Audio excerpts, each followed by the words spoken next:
60 বছর 70 বছর আপনার হায়াতে আপনি দাদার দাদা হয়ে গেলেন, মানে মহাদাদা। এজন্য অল্প বয়সে বিয়ে দিতে হবে। মেয়েদের বিয়ের বয়স হলো 16 থেকে 20-22, 16 থেকে 20, এটাই হলো মেয়েদের ভালো বয়স একটা। আবার ছেলেদের 25, 24, 25, 26-এর ভিতরে বিয়ে দিয়ে দিবেন, তাহলে বরকত দিবেন কে?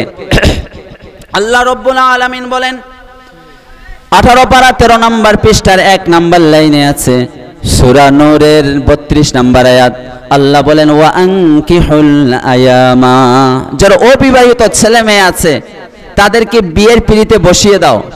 কথাটা কার? আল্লাহ।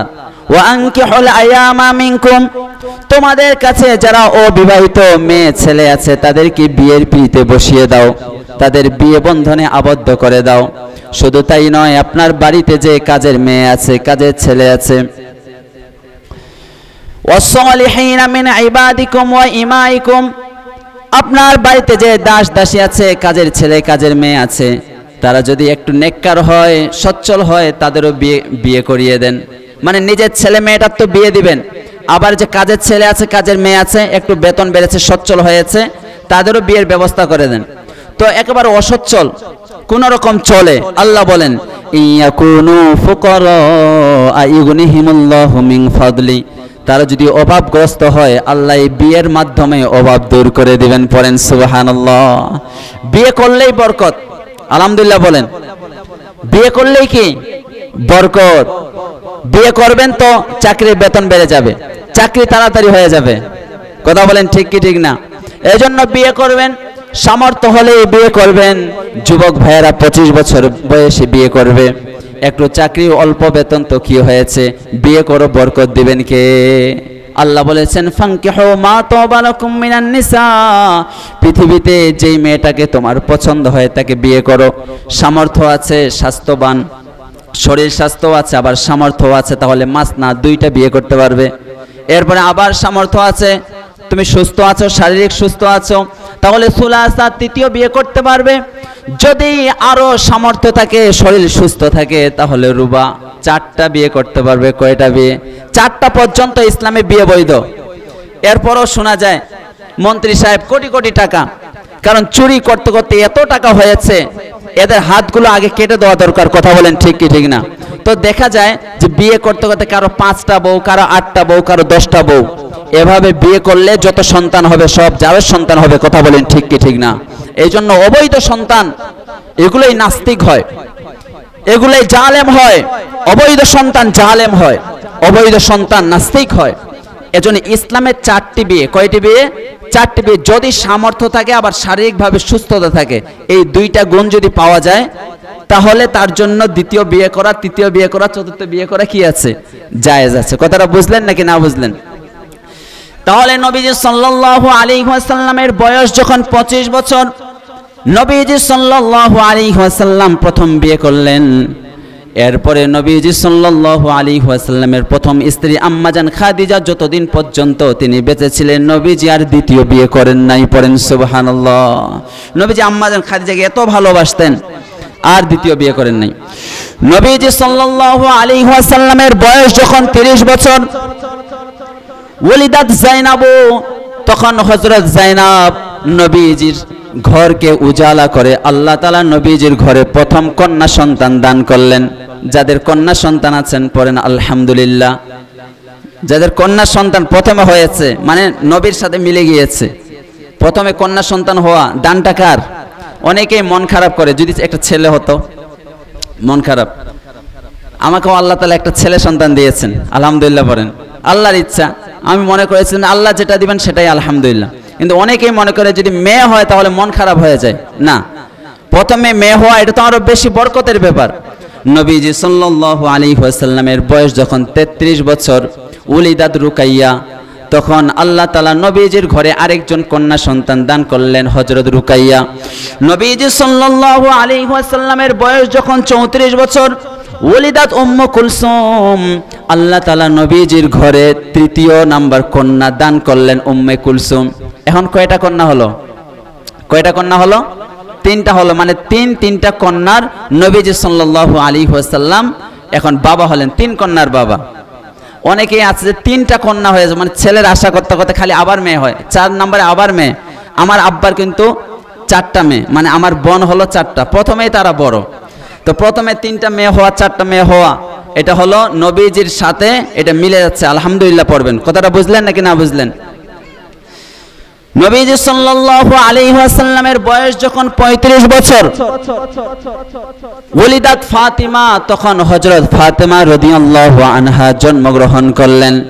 হযরত ফাতিমা রাদিয়াল্লাহু আনহা নবীজি সাল্লাল্লাহু আলাইহি ওয়াসাল্লামের কলিজার টুকরা, নয়নের পুতলি। নবীজি সাল্লাল্লাহু আলাইহি ওয়াসাল্লাম ইন্তেকালের আগে কি জানি ফাতেমাকে কানে কানে বললেন, ফাতেমা কেঁদে দিলেন। আবার কি জানি কানে কানে বললেন, ফাতেমা হেসে দিলেন। বন্ধুরা আমার, হাদিসের কিতাব বুখারী, সহিহ বুখারী শরীফে 3624 নম্বর হাদিসের বর্ণনা। ইমাম বুখারী কিতাবুল মানাকিব অধ্যায়ের মধ্যে হাদিসটি এনেছেন। আম্মা জান আয়েশা সিদ্দিকা রাদিয়াল্লাহু আনহা হযরত ফাতেমাকে জিজ্ঞাসা করলেন, ও ফাতেমা, নবীজি তোমাকে কি বলেছিলেন যার কারণে তুমি প্রথমে কেঁদেছিলে এরপরে হেসেছিলে? নবীজি বলেছিলেন, আমার সময় হয়ে গেছে। প্রতি বছর জিবরাইল আলাইহিস সালাম আমার সাথে একবার কোরআন খতম করে শুনানি দেয়, দাওয়ার করে, কিন্তু এই বছর জিবরাইল আলাইহিস সালাম আমার সাথে 2বার কোরআন শোনাশুনি করেছে। মানে আমি বুঝতে পেরেছি আমার যাওয়ার সময় হয়ে গেছে, কিন্তু আমার মনে হয় তোমার সাথে আমার প্রথম দেখা হবে।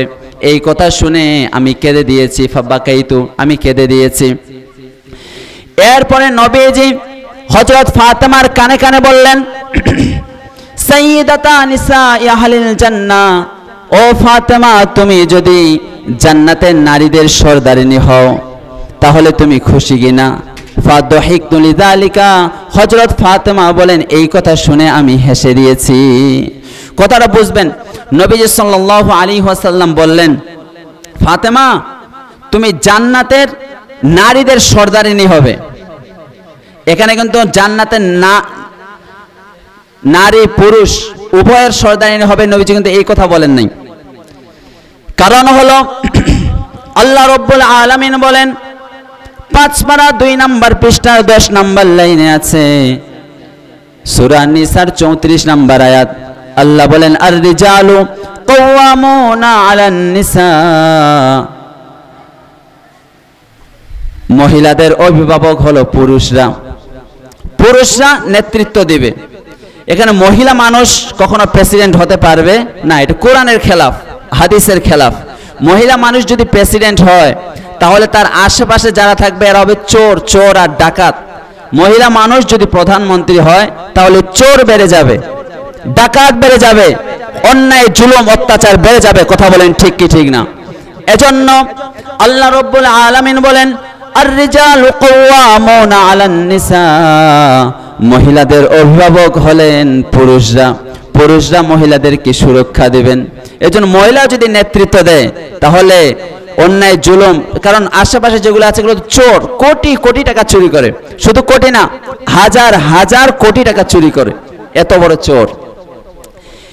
তাহলে এই হাদিস থেকে আমরা জানলাম নবীজি বলেছেন, ও ফাতেমা, তুমি জান্নাতের নারীদের সরদারিনী হবে।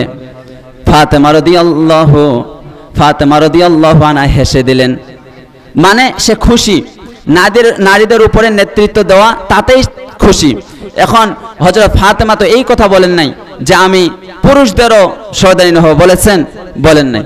তাহলে নারীরা নারীদের উপরে নেতৃত্ব দেবে, নারীরা নারীদেরকে বয়ান শোনাবে ফেস টু ফেস। একটা পঞ্চগড়ে একটা হিজবুত তাওহীদ আছে, হিজবুত তাওহীদ, এই হিজবুত তাওহীদ না, হিজবুত শয়তান, মহিলাদেরকে সামনে নিয়ে কি করে? বয়ান করে। বলে যে পর্দা করার কোনো আয়াত আছে? গন্ড মূর্খ, পড়ালেখা করে নাই, কিভাবে বুঝবে যে পর্দা করার আয়াত কোনটা? ওরা বলবে যে এই বোরকা, এটা কি কোরআন হাদিসে কোথাও আছে? বোরকা তো কোরআন হাদিসে কোথাও নেই, কিন্তু পর্দার কথা আছে। বোরকা পরলে পর্দা হয়, এই জন্য পর্দা পরা কি ফরজ। আসলে বোরকা পরেও কিন্তু বেপর্দা হয়, এটাই কিন্তু পর্দা না। পর্দা হচ্ছে নিজেকে আবৃত করে রাখা, যেন পরপুরুষের নজর থেকে হেফাজত হওয়া যায়। তাহলে কেউ যদি বোরকা পরে এর মানে যে পর্দা হয়েছে তা না। বোরকা পরার কারণে যদি আকৃষ্ট ছেলেরা বেশি হয় তাহলে এটা বেপর্দা বেশি। মানে আমার মায়েরা বোনেরা যারা ওয়াজ শুনছেন, পর্দা হলো নিজের শরীরের গঠন কারো কাছে যেন প্রকাশ না পায়, এটা হলো পর্দা। এখন জিন্স আর গেঞ্জি পরে যদি বের হয় তাহলে তো শরীরের গঠন সবগুলো বেপর্দা হয়ে গেল, এটা কখনো পর্দা হবে না। বোরকা পরার পরেও যদি গঠন দেখা যায় এটা পর্দা হবে না। আমার ভাইরা, নবীজি সাল্লাল্লাহু আলাইহি ওয়াসাল্লামের বয়স যখন 35 বছর, ওলিদাত ফাতেমা রাদিয়াল্লাহু আনহা নবীজির ঘরে জন্মগ্রহণ করলেন। বন্ধুরা আমার, এই বছরেই কাবা ঘর আগুন লেগে পানি বন্যায় ধ্বংস হয়ে গিয়েছিল। কুরাইশরা ইব্রাহিম আলাইহিস সালামের ভিত্তির উপরে আবার পুনর্নির্মাণ করেছিলেন। তখন হাজরে আসওয়াদ কালো পাথরকে বসানোর ব্যাপারে দ্বন্দ্ব লেগে গিয়েছিল। ওই যে কাবা শরীফের দেওয়ালে হাজরে আসওয়াদ কালো পাথর আছে না নাই? চাচা চুমা দিয়েছেন? পারেন নাই? এবার ইনশাআল্লাহ দিবেন, ইনশাআল্লাহ পড়েন। আচ্ছা, এবার দিবেন ইনশাআল্লাহ। তাছাড়া এই যে হাজরে আসওয়াদকে কে কাবা ঘরের দেওয়ালে বসাবেন এই নিয়ে দ্বন্দ্ব হয়ে গিয়েছে, 4টা গ্রুপ হয়ে গেছে। নবীজি সাল্লাল্লাহু আলাইহি ওয়াসাল্লামের সমাধান দিয়েছিলেন। নবীজি সাল্লাল্লাহু আলাইহি ওয়াসাল্লামের বয়স তখন 35।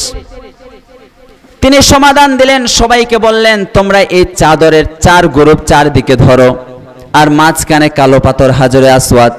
4 গ্রুপ 4 দিকে ধরেছে, আর নবীজি সাল্লাল্লাহু আলাইহি ওয়াসাল্লাম হাজরে আসওয়াদ কালো পাথর নিয়ে ওয়াজান নবী সাল্লাল্লাহু আলাইহি ওয়াসাল্লাম হাজরে আসওয়াদ, নবীজি কালো পাথর হাজরে আসওয়াদ নিয়ে কাবা ঘরের দেওয়ালে বসিয়ে দিয়েছেন। পড়েন সুবহানাল্লাহ।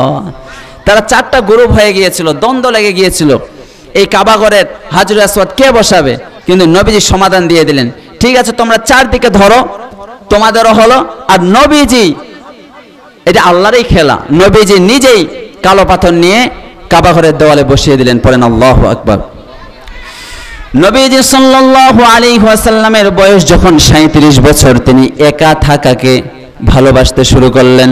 বন্ধুরা আমার, হাদিসের কিতাব বুখারী, সহিহ বুখারী শরীফের 1ম অধ্যায় 1ম নম্বর পরিচ্ছেদ, ইমাম বুখারী কিতাব বদিল ওয়াহি, এই অধ্যায়ের মধ্যে বাবু কাইফা কানা বদিল ওয়াহি ইলা রাসূলিল্লাহি সাল্লাল্লাহু আলাইহি ওয়াসাল্লাম 1ম নম্বর পরিচ্ছেদের মধ্যে হাদিসটি এনেছেন। সহিহ বুখারী শরীফের 3 নম্বর হাদিসের বর্ণনা, সুম্মা হুব্বিবা ইলাইহিল খালা ওয়া কানা ইয়াখলু বিগারি হিরাইন ফায়াতাহান্নাসু ফীহি ওয়া হুয়া তাআব্বুদ। নবীজি সাল্লাল্লাহু আলাইহি ওয়াসাল্লাম হেরা গুহায় একা একা থাকাকে পছন্দ করলেন। হেরা গুহা, সেখানে তিনি একা একা থাকাকে পছন্দ করলেন, ইবাদত করা শুরু করে দিলেন।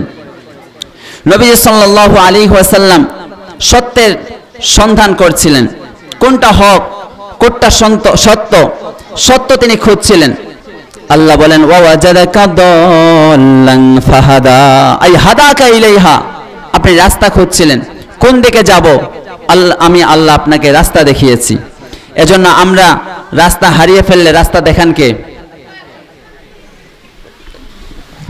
এজন্য সরল সঠিক পথ আমরা কার কাছে চাইব? আমরা সবসময় নামাজে একটা দোয়া করি, ইহদিনাস সিরাতাল মুস্তাকিম, আল্লাহ আমাদেরকে সরল সঠিক পথ দেখাও। আমি যদি কোনদিন পথ ভুলে যাই, হাত ছানি দিয়ে কাছে নিও, মমতার বন্ধনে আমায় বেঁধে সব ভুল ক্ষমা করে নিও। আমি যদি কোনদিন পথ ভুলে যাই, পড়েন আমিন। নবীজি সাল্লাল্লাহু আলাইহি ওয়াসাল্লাম নির্জনে থাকাকে পছন্দ করলেন। সরল সঠিক পথ কোনটা, সত্যের পথ, এটা তিনি সন্ধান করতে লাগলেন। নবীজি আমাদের জন্য হচ্ছেন আদর্শ। নবীজি অফিসিয়ালি যদিও 40 বছরের পরে নবুয়ত প্রাপ্ত হয়েছেন, কিন্তু নবীজির আগের চরিত্রটাও আমাদের জন্য হলো উত্তম আদর্শ। আল্লাহ রাব্বুল আলামিন বলেন 21 পারা 19 নম্বর পৃষ্ঠার 12 নম্বর লাইনে আছে, সূরাতুল আহজাবের 21 নম্বর আয়াত, আল্লাহ বলেন, লাকাদ কানা লাকুম ফি রাসূলিল্লাহি উসওয়াতুন হাসানা। আল্লাহ বলেন তোমাদের রাসূলের মধ্যে তোমাদের জন্য রয়েছে উত্তম আদর্শ। নবীজি যদিও 40 বছরে নবী হয়েছেন, নবুয়ত প্রাপ্ত হয়েছেন, কিন্তু 1 থেকে 40 বছরের জীবনটাও আমাদের জন্য অনুপম আদর্শ। কথা বলেন ঠিক কি ঠিক না? সম্মানিত উপস্থিতি, নবীজি সাল্লাল্লাহু আলাইহি ওয়াসাল্লাম হেরা গুহায় একা একা ইবাদত করা শুরু করে দিলেন। এখন প্রশ্ন হলো, নবীজি সাল্লাল্লাহু আলাইহি ওয়াসাল্লাম তখন ইবাদত করতেন কোন ধর্মের অনুসারী ছিলেন? প্রথম কথা হলো, নবীজি সাল্লাল্লাহু আলাইহি ওয়াসাল্লাম কখনো মূর্তিকে টাচ করেন নাই। একটা হচ্ছে মূর্তি, আরেকটা হচ্ছে ভাস্কর্য, আইডল অ্যান্ড কার্ভিংস। মূর্তি আর ভাস্কর্য, মূর্তি বানানো হারাম, এটা শিরিক। যারা কাফের এরা মূর্তি বানিয়ে পূজা করে। আরেকটা হচ্ছে ভাস্কর্য, খোদাই করা ভাস্কর্য, যে ভাইজান বসে আছে দেখে দেখে আরেকটা ভাস্কর্য বানানো, এটা হচ্ছে হারাম। এই ভাস্কর্য বানানো যাবে? আলেমরা যখন বলে ভাস্কর্য বানানো যাবে না, কারো মূর্তি বানানো যাবে না, তখন আলেমদেরকে জেল জরিমানা দেয়, আছে না নাই? এরপরে আয়নাঘর, আলেমদের কত আলেমকে যে আয়নাঘর